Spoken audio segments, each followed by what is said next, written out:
stumped you. Nothing to worry about. It's really not too much. It's really not much of a complicated problem. On the SAT, they'll give you this table and they'll ask you which of these following equations defines the table. All that's really saying, if I plug in this value of x into my x values, which one spits out the right answer.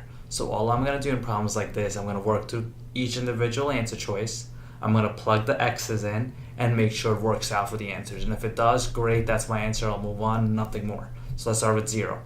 0 squared is 0, 0 times 2 is 0, 0 plus is 6, that works out.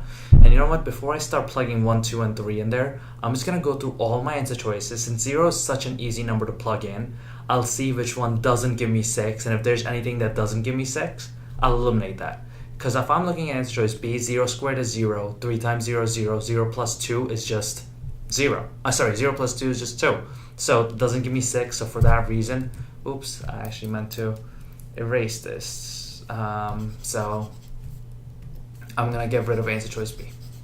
Right, now if I look at answer choice C, 0 squared is 0, 0 times 3 is 0, 0 plus 6 is 6, so that one works. But if I do D, 0 squared is 0, 0 times 2 is 0, plus 4 is 4, so that doesn't work either. Now I know my answer is either between A or C. Now I'm going to start plugging the other one. So let's go to 1. 1 squared is 1. 1 times 2 is 2, so that's 2 times 1 squared plus 6. 1 squared is 1. 1 times 2 is 2. 2 plus 6 is 8. But according to this, the answer should be 9. So I know that A is not my answer. C is going to be my answer. As easy as that. Let me just prove why C would work.